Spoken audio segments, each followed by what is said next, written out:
Talking to Malcolm Smith, who's a pilot of a Jodel aircraft, and I ended up speaking to Malcolm and his co-pilot because I found they were coming along the motorway, the M56, towards Stockport from holiday on the evening of Sunday, 1st of June, 1997, and saw this massive triangle. And our local paper, the Stockport Express, put a little item out with the Seal family's agreement, looking for other witnesses. And to our delight, Malcolm rang me up because his sister lives in the Stockport area, bought the paper, and remembered Malcolm telling her about this triangle they saw that undertook their aircraft on the same day, beautiful sunny morning, not like today, of the 1st of June.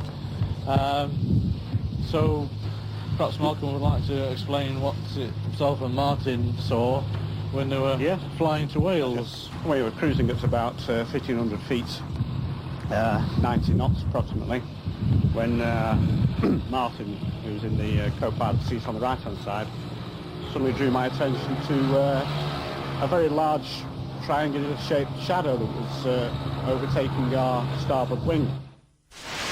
This morning we've come to the Torbay Holiday Motel on the outskirts of Paignton, the seaside town in Devon, where a remarkable event occurred last year, 1998, and we've come here to interview the witness of that event. I took my dog and brought her up here for an evening stroll, and we got here to the fence, and the dog turned round and virtually pointed like a pointer at something in the field.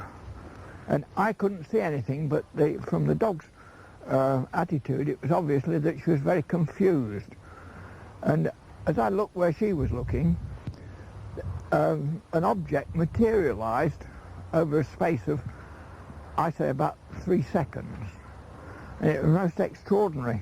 It started off like a hologram and turned into what to me was a very solid object.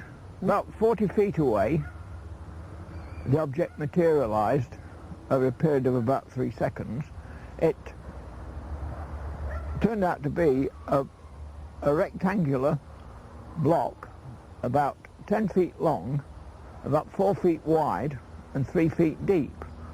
When it first materialized, I don't know whether it was hovering above the ground or settled on the ground, but at the back there were two large holes, and these were giving out a slow pulsing orangey yellow light.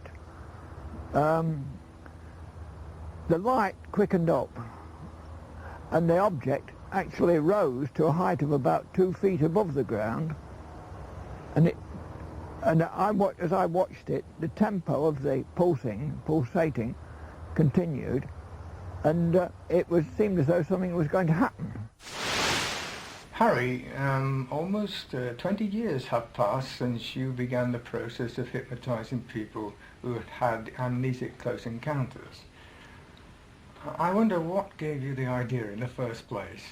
Well, many years before my interest in UFOs, a dentist friend of ours rang us up. He just learned to do hypnosis, and he wanted to experiment on us. He came round to our home, hypnotized Susan, my wife, and regressed her back to a child at school, and she retrieved memories of her schoolroom that she'd consciously forgotten. This, at the time, impressed me, and when subsequently I met Alan Godfrey, the first abductee amnesiac who'd had a UFO experience, who couldn't remember quite a large chunk of it, I decided to try hypnosis to try and retrieve and unscramble his missing and confused memories, and it took off from there. But my interest in the subject of hypnosis was activated long before I had any interest in UFOs. So, after you'd explored one of these events, you felt it was sufficiently mysterious to prompt you to want to do the same thing to help others who had had similar experiences. Yes, what I couldn't understand, what intrigued me about this phenomenon, was not just that somebody had seen a UFO, but they had lost their memory. And when one got cases of 2 or 3 people together who'd lost their memory, had a period of amnesia as part of the UFO sighting. This intrigued me, and whenever I came across such cases, where the witnesses agreed, arranged hypnotic regression experiments to be carried out, and I filmed them all on my video camera. So they are there as a piece of history, a piece of posterity, as to what these people were saying. And what struck me was that the commonality and similarity of accounts amongst all the witnesses that I've had hypnotized over the years, there are certainly the similarities outweigh the differences. And unless one is going to allege that all these good people conspired together behind my back to tell a yarn, one has to accept that there must be a basis of truth to what they're saying. Can you tell us any more about any information that you were given, anything that you were told? We're not the only ones that this has happened to. You're not? No. It's happened to many people. What is the purpose of this?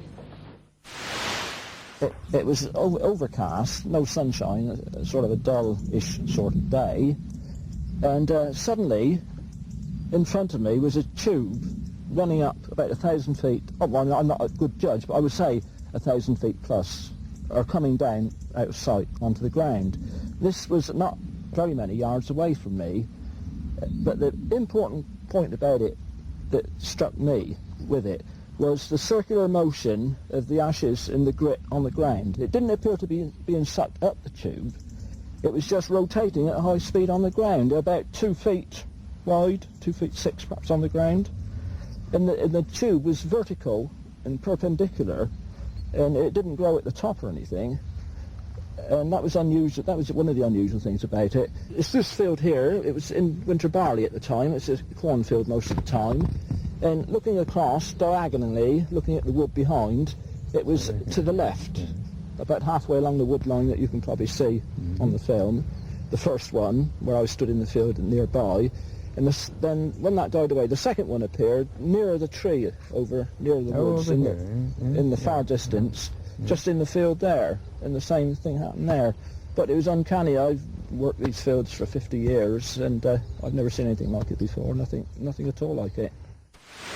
How do you feel, first of all, about the analysis that I did, whether in fact it does seem to indicate what I believe it indicates, and how do you feel this is developing, this the whole phenomenon? Well, you certainly were the first, I think, to look at the lay of the plants in a mathematical manner, a scientific manner.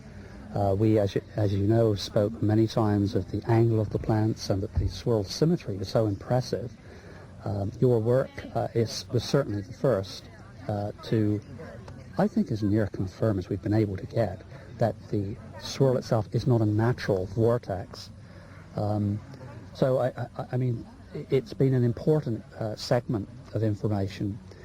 It has moved on, as you know. We have now had many patterns that have been counter-rotated, and I know you have continued to look at that too. The whole thing has moved on. The patterns have obviously become more complex, larger. The geographic distribution continues to infill around the whole world. Now, to conclude, in this trilogy of videos, I believe we have presented tangible scientific evidence that whatever turns out to be the ultimate nature of the so-called UFO phenomenon, we are definitely not alone in this part of the